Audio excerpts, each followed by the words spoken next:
네, 2022년 11월 29일 이정훈입니다. 북한은 대한민국의 친북 세력을 어떻게 휘어잡았는지 설명드리겠습니다.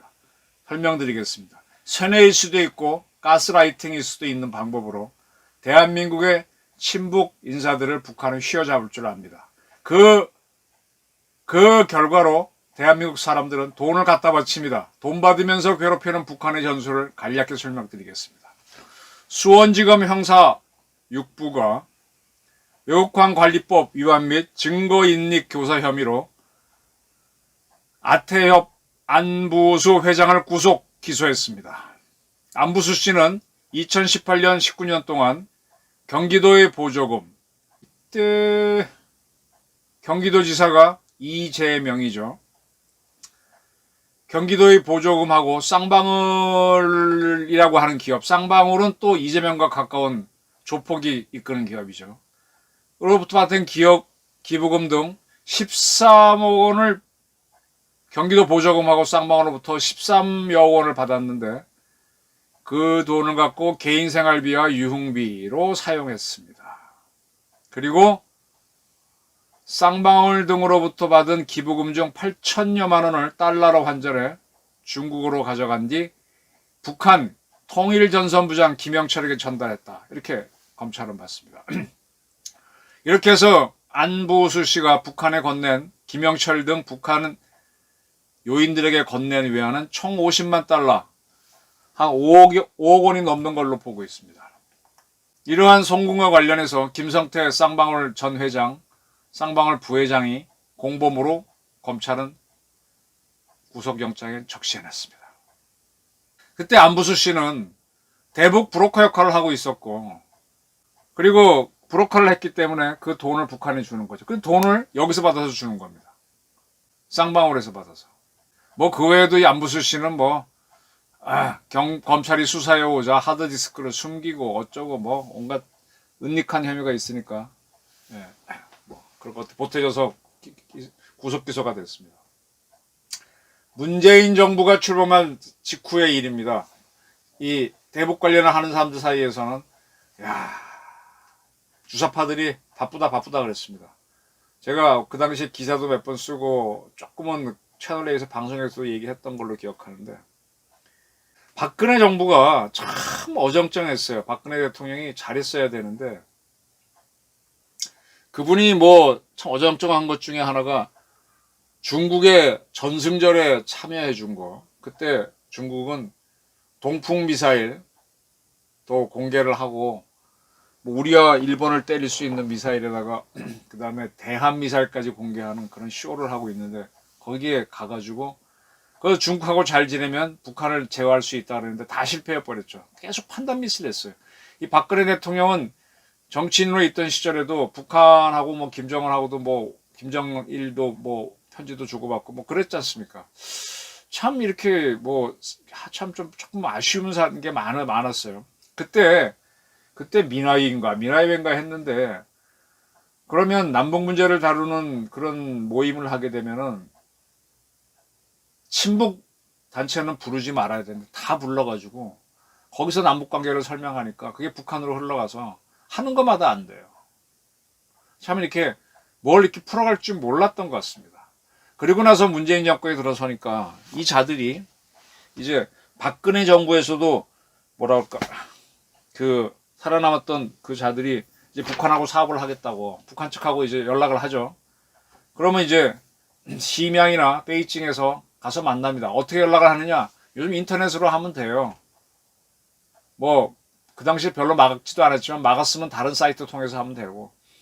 그 만나면 북한에서 온 애들이 만나갖고 서로 내통부터 하겠습니까? 무슨 사업을 하자고 만나죠. 그럼 무슨 사업을 하느냐? 이런 거 예를 들면 심양에 어떤 호텔이 있는데 거기에 한국인들이 많이 가잖아요. 백두산 관광을 위해서.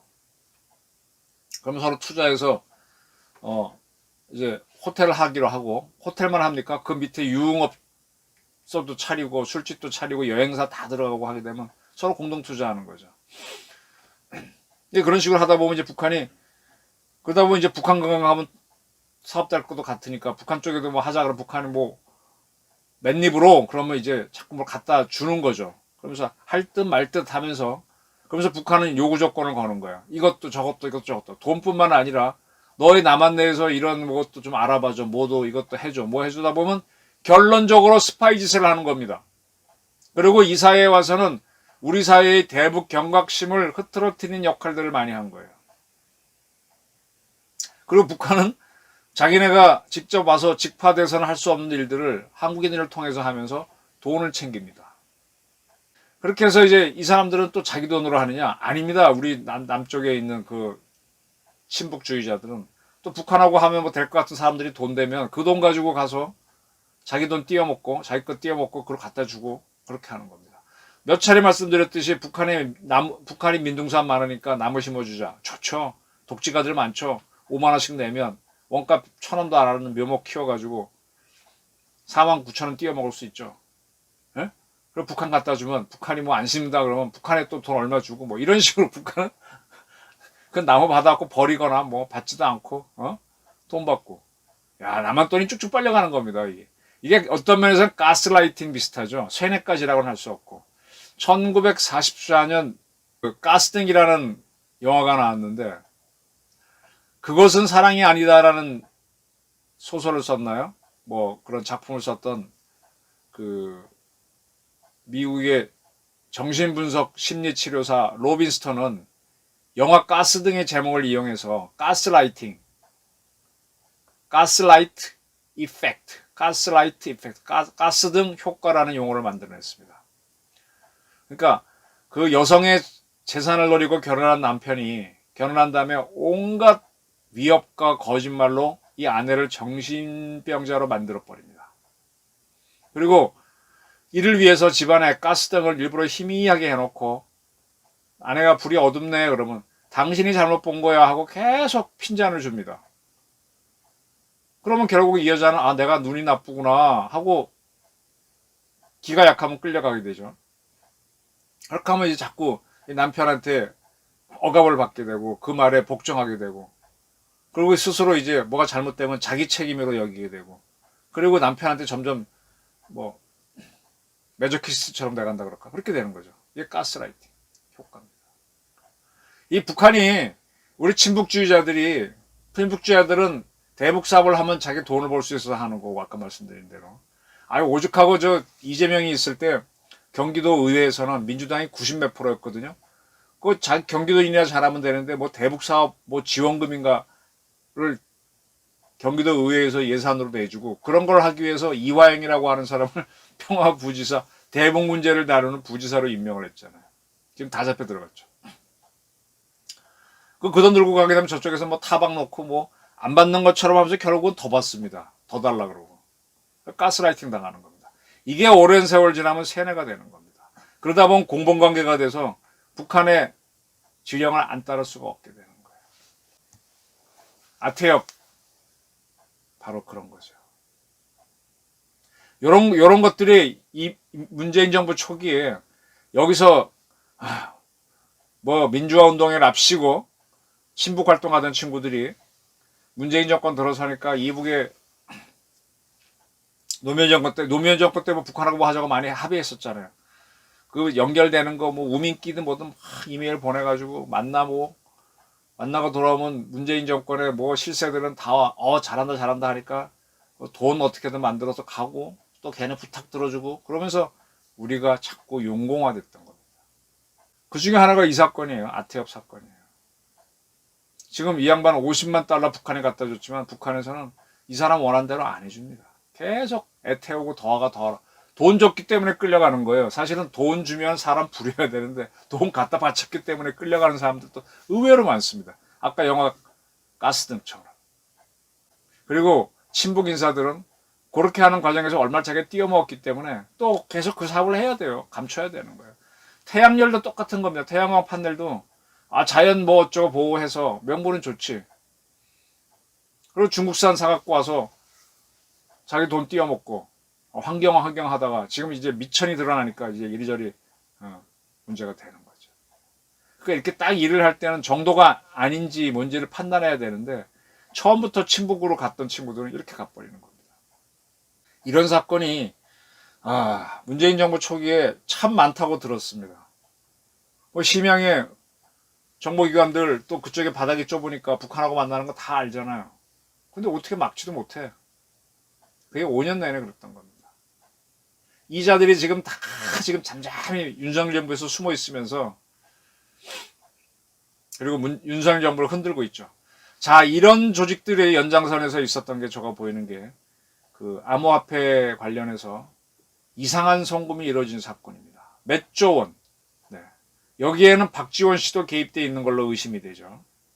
왜냐하면 대한민국에서 뭐 여러분 좀 외화 좀 외국에 보내보신 적 있어요? 저는 보내본 적이 있어요. 뭐 다 해야 되고 아까 말씀대로 1,000만 원 정도 이하만 서로 주고받아도 다 AI로 체크가 되는데 외화 체크가 안 된다고요?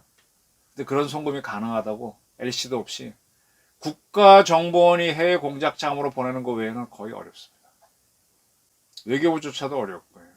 외교부는 뭐 봉급만 보내니까 그렇고 우리 국군 정보사가 공작 자금 보내는 거 어때려나 뭐 그 정도밖에. 네. 그래서 제가 박지원 씨 시절에 있었던 거기 때문에 다 의심되는 겁니다. 정부도 개입됐고 국정원이 움직이지 않으면 이렇게 큰 돈을 못 갑니다. 또 국정원이 있었기 때문에 저렇게 심양에서 만나는 거를 저희가 알고 있었던 건데 그런 것들이 다 눈 감아줬던 거죠. 이제 그런 것들이 하나씩 밝혀져야 됩니다. 그럼 이재명이라는 사람이 이쪽에서는 대장동 저수지를 어떻게 하고 저쪽에서는 북한하고 어떻게 하고 뭐 이렇게 허황된 것도 드러날 거고 그걸 이용해서 자꾸 우리 사회에서 용공이 크려고 했다는 그런 움직임도 감지할 수 있으실 거고 그럴 겁니다.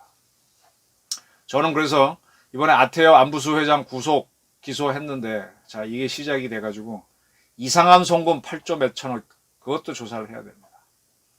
그래서 우리 사회에 숨어있는 친북 세력들 이북 통전부한테 가스라이팅 당하면서 그 와중에 자기도 돈 빼먹고 근데 과거 뭐 재벌들 돈 신부를 한 친구들도 회장한테 많이 시달리죠.